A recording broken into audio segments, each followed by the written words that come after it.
know that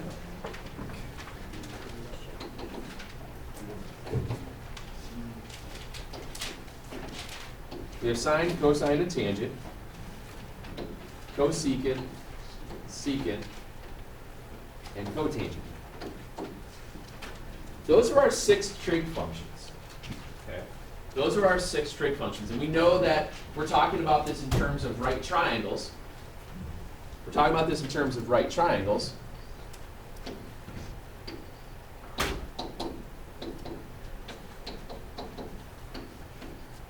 Depending upon where you place your theta is depending upon where your opposite and your adjacent is going to be. We all know this. This is pretty straightforward. Yeah. Theta or Theta. theta? T-H-E-E-T-A. Theta.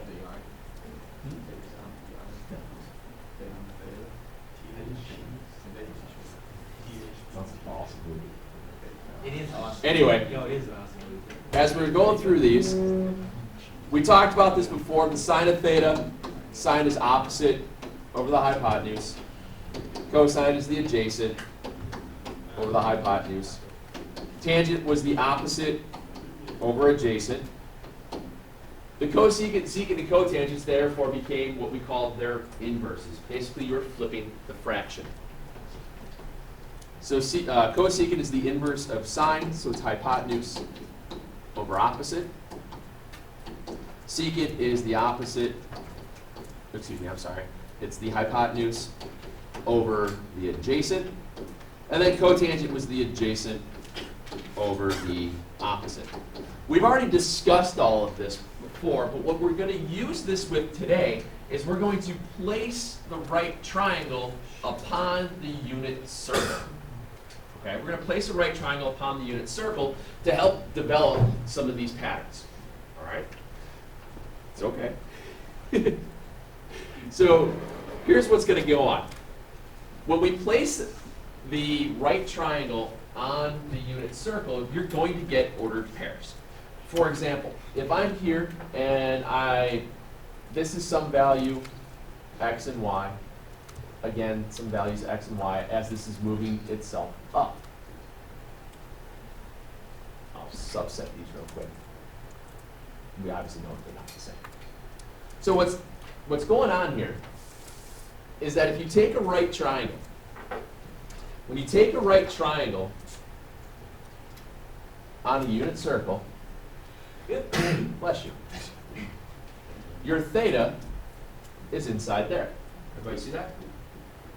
So what happens is that you get an opposite and you get an adjacent. And this is your hypotenuse going up.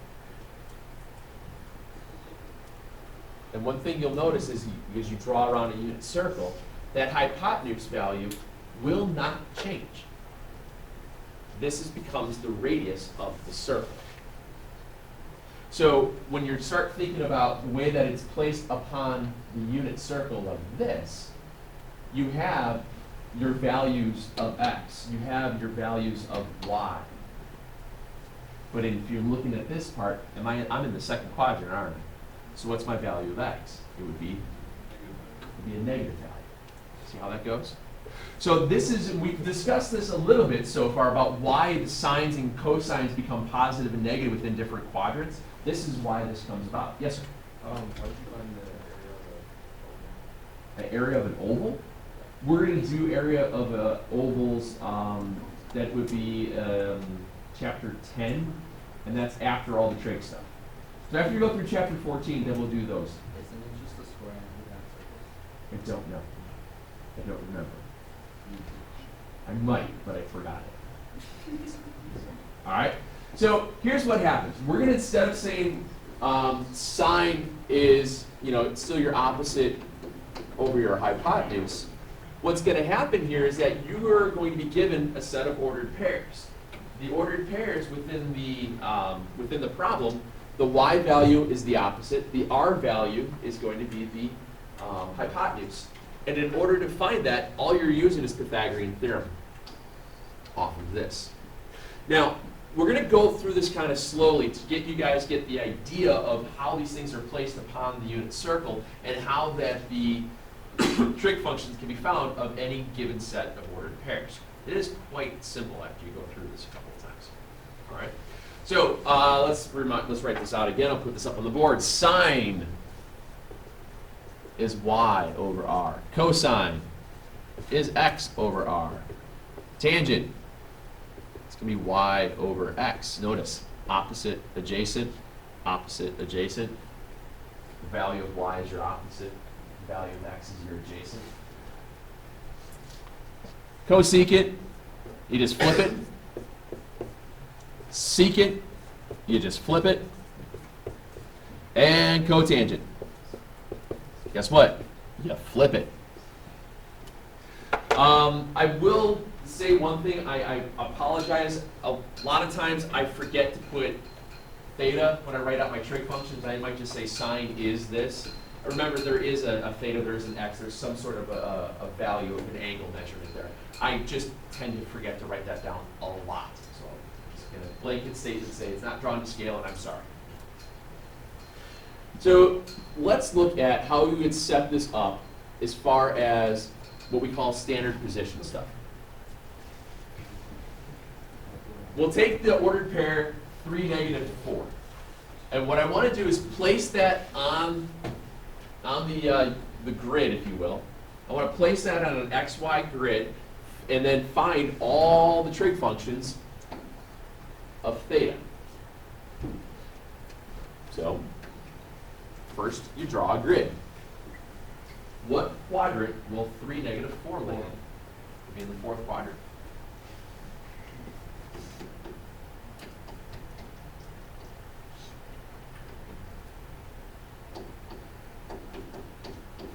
So if that's 3, negative 4, when I go back to draw the right triangle that is formed,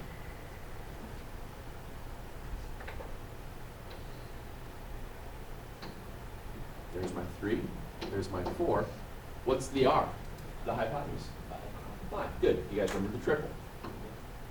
So now, what you're doing here is your value of theta is going to be the angle.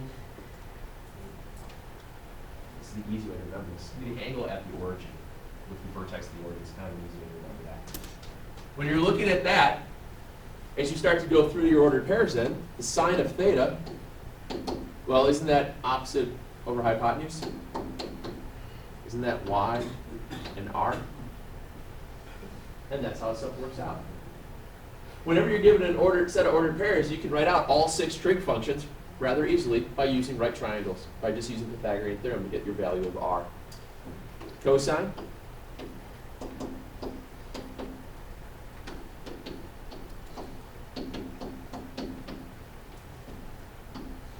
And then the inverses.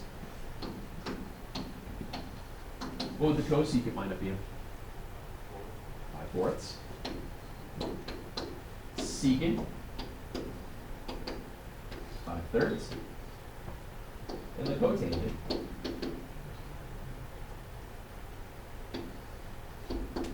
3/4. Okay. What we're doing here is we're just changing the lingo a little bit. We're using y over r, x over r, things of that nature, because we're talking about an ordered pair. Not asking to solve for theta at all right here, but all I'm doing is just writing out the functions. I think it's inverse sine. We could, yeah. We could inverse sine that and go right away. Yes, sir. Oh, you're going to have to find the area of the circle using the hypotenuse. Like you said, since the hypotenuse is the radius, and you drew a circle all the way around. We don't need to. We could, but we don't really need to. We'll use the radius for something else in a little bit here, but we're not going to need to worry about finding any areas, except for, arc lengths and stuff like that. We're not finding the circles. Okay. Not so bad, is it? It looked a lot worse than it was going to be, didn't it? Yeah. I figured. So take a second and write out the trig functions, the 6 trig functions that have the ordered pairs, negative 12, negative 15.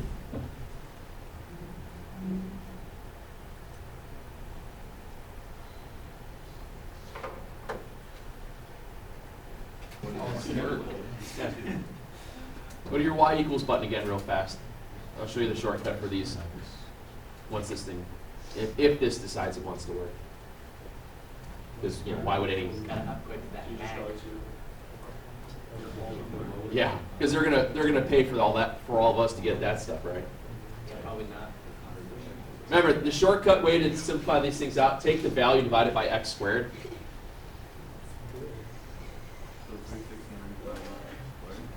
Yeah, and go to your table, and you're looking for something that'll the smallest value of y that's an integer before it gets like repeating decimal stuff out. So we already passed it. Then you get the idea. So obviously it was up at was it 3 root 41? So our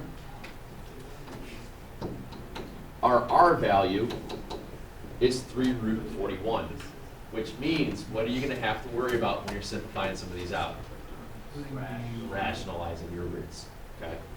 So here's your x and your y and your r. Sine negative 15 over 3 root 41, which means you got to simplify the fraction. It's not that bad. Take care of your integers first. You get negative 5 over root 41.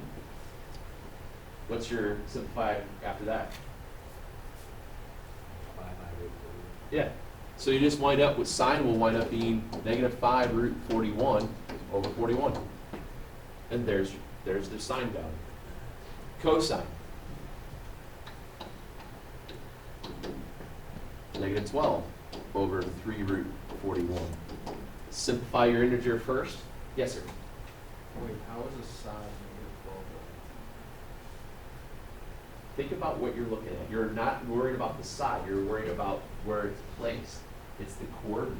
Because you can be a negative coordinate over here, right? Your x values are negative. But when you use Pythagorean theorem, you're still going to have a positive hypotenuse. It's just placed upon at a different angle. This is where it's going to lead us to why is sine positive here and here, and cosine positive here and here, and sine is negative here and here. Depending on the angle, you're going to have a different value for each of these functions. And this is how it's getting us to show how it works. All right. Again, simplify through negative 4 over 41.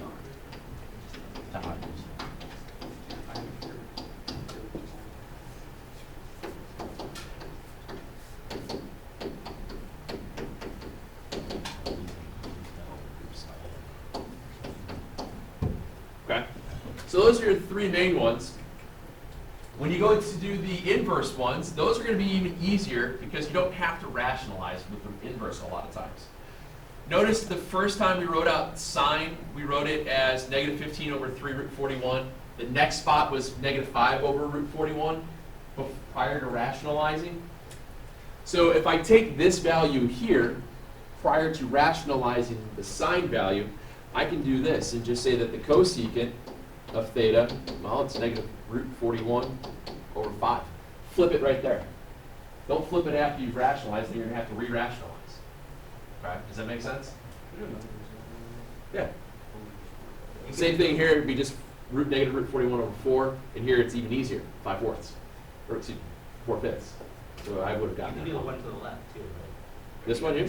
Like, yeah. Yeah, you could use that one, but you still got to simplify it out again. What I'm saying is, since this one was simplified to here, Oh, okay. I'm just kidding, before I rationalize it, I can just flip it. All right? Let me get you another one then. Oops, wrong one.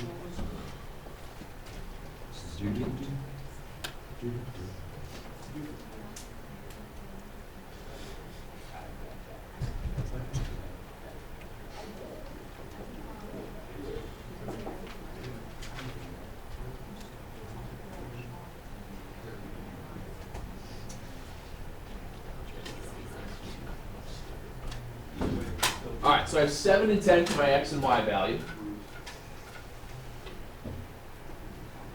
So my r value, there's x and y. R is going to be the square root of 49. No, it's not 12. Sorry, I thought it was 144. Just kidding. Okay. Kidding. So you get the square root of 149 for your r value. I'm pretty sure that can be simplified. I don't think I can divide it by 9. And I don't think I can divide it by 16. All right, so that means my R values can stay at the root 149. So when I go to write out my trig functions, sine is y over r, so it's 10 over root 149. Obviously that does not look right because you've got the radical in the denominator. So all you gotta do is just rationalize it. You get 10 root 149 over 149. When I go to cosine of theta is x over r. So it's 7 over root 149. Again, I have to rationalize that because radicals in the denominator are bad. I multiply top and bottom by root 149, and it gets me out of there.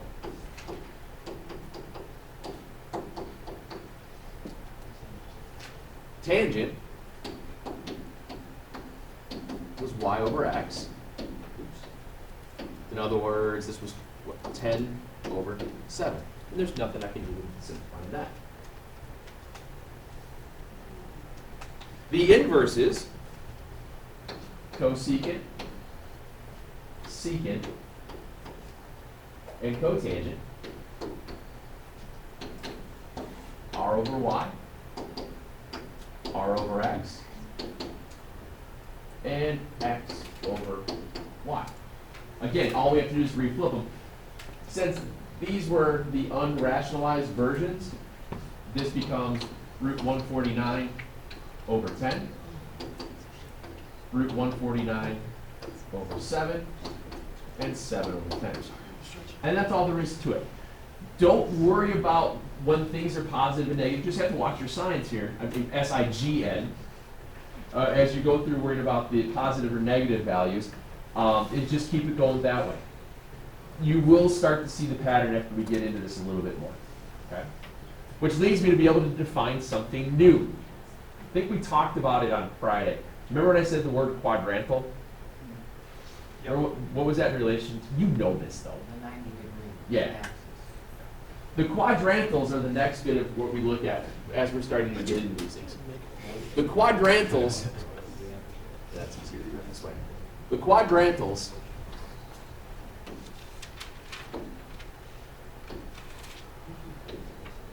are at 90 or pi over 2, 180 or pi, 270 or 3 pi over 2, 0, and 360. Those are called your quadrantal angles. They form, they are the ones on the axis, are the quadrantals. Bless you. Now, what I want to think about here is this is an x and a y. You guys agree? Yeah. Which of those is 0? The x or the y? The y is 0. So in your quadrantals, you still have ordered pairs. Your ordered pair here, oops, your y value is 0. What's 0 on that one? Is it going to be the x or the y is 0? The x. Here again, it's going to be the y value. And here it's the x value. Everybody okay with that? Yes. All right. Now, since there's no vertical component at 0, there's no y value. The y value is 0. What is your x value going to be equal to? Why? Because No. Why? it's on the unit circle. We're not on the unit circle right now. We're on the x and y axis. It's just one. If you take this, I don't pay attention a lot of times. If you take this value here, and this is your r value, everybody agree? Yeah. Your hypotenuse is your r value. As this r value collapses to here, did this r value change as it's lowering the degree to 0? So what is this value going to be equal to here? R. The value there is r.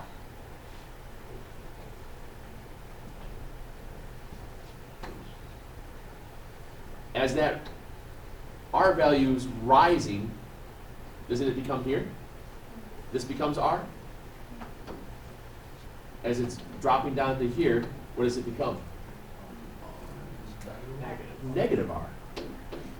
And then down here, it's negative R.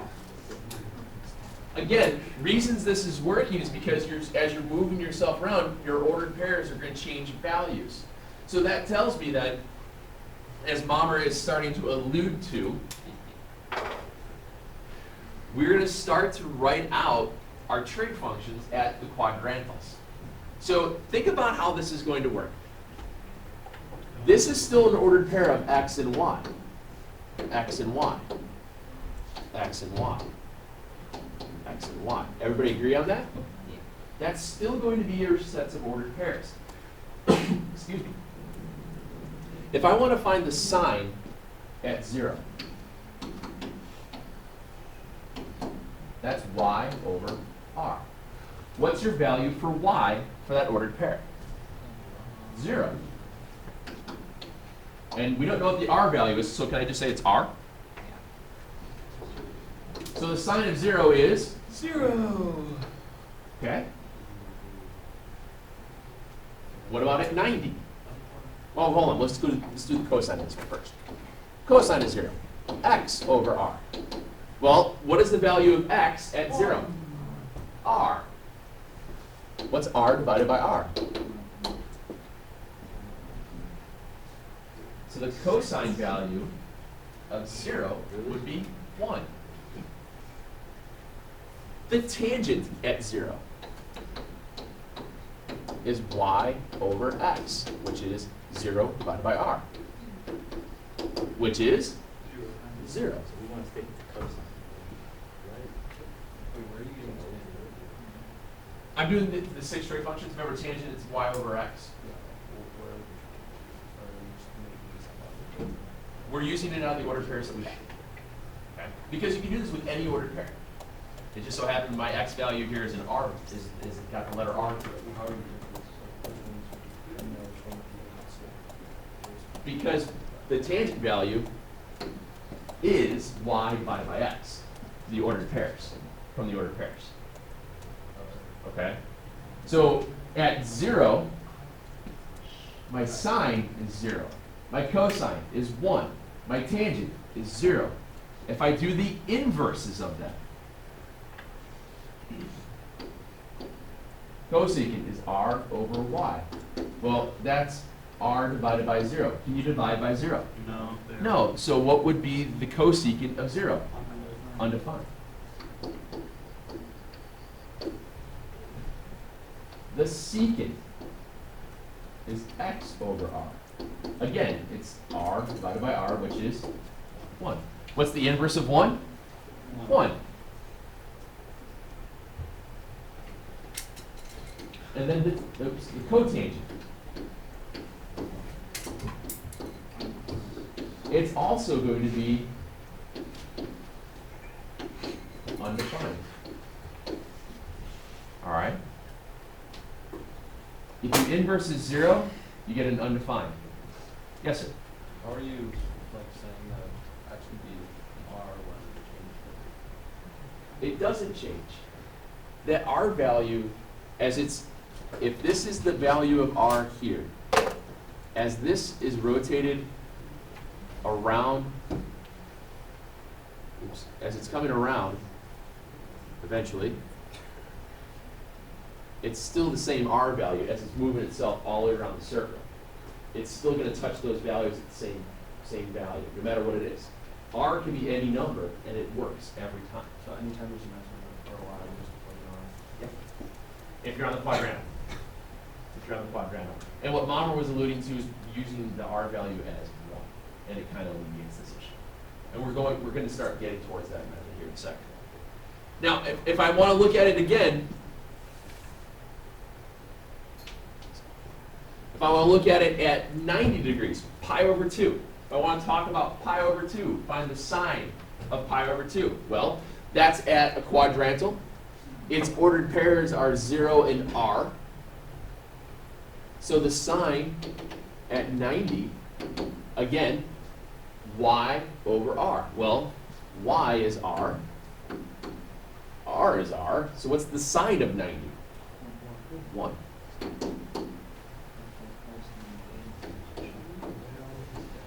The cosine is going to be x over r, which is 0. The tangent at 90 is y over x, which is undefined. Wait, it's y. You said it's y over x and then wrote an r. What is the value of y in this case? Oh, is it r? Yeah. All right. Now, what's going to happen here is, So if they're on the quadrangle, we don't even need to know what part it and that's what I'm about to do. Think about it this way, guys. When you did it was 45, 45, 90, right? Okay. 1, 1, square root of 2, correct? Everybody okay with that? No matter what the values were, if this was a 4, what did this have to be?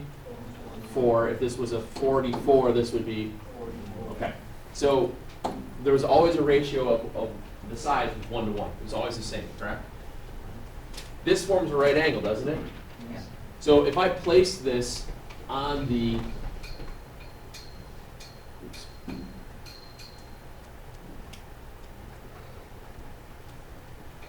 I'm messing all this up now.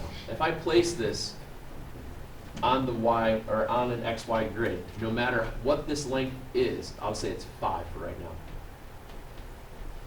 If this is 5, isn't that this ordered pair right here, 5, 0, and this ordered pair here, 0, 5? Yeah. That is a 45, 45, 90. So as you go through and work with your quadrantal then, if you're just working it off of that, oops, grab the wrong part.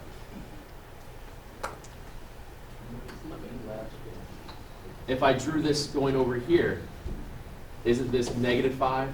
So this would be at 0, excuse me, this would be at negative 5 and 0. If I drew it down here, this would be at 0 and negative 5.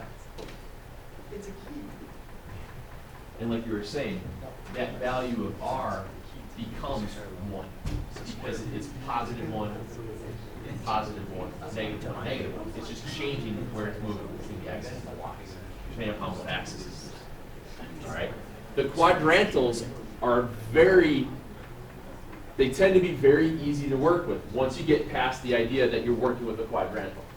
Okay? Again, if I want to say that I want to find the 6 trig functions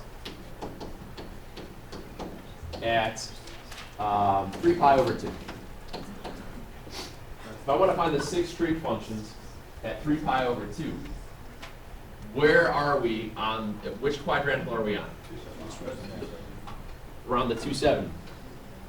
We're down here. What's x? 0. Can I say y is negative 1 then? And what's your r value? Your r value is still going to be 1. The reason, if this is your x and your y, 0 squared plus negative 1 squared, take the square root of it, don't you get 1? Your r value still becomes 1. So you go through and you list out your ordered pairs then, or your trig functions. Sign down here will be negative 1 over 1, which is negative 1. The cosine of 3 pi over 2. Again, it's going to be 0 over 1, which is 0. The tangent of 3 pi over 2. Negative 1 over 0, which is undefined. It's crazy, isn't it? Flip them for all your inverses. What's the inverse of negative 1? Negative 1. You're thinking perpendicular stuff, all right? So your what do you call it? Your cosecant would be -1. Your secant would be undefined, and your cotangent would be 0. The inverse of undefined would be 0. Okay? And we're running short, aren't we? Let's do a couple of these. What I'd like you guys to work on tonight.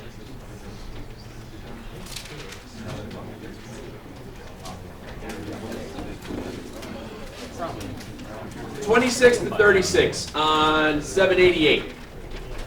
That's all we got. Really, kind of all we got through here. Yeah, on 788. 26 to 36. Yeah. We'll get those going for there. We'll talk more tomorrow about these reference angles, and how do we find all the trig functions without using calculators off of the unit circle. All right? Yeah, all those.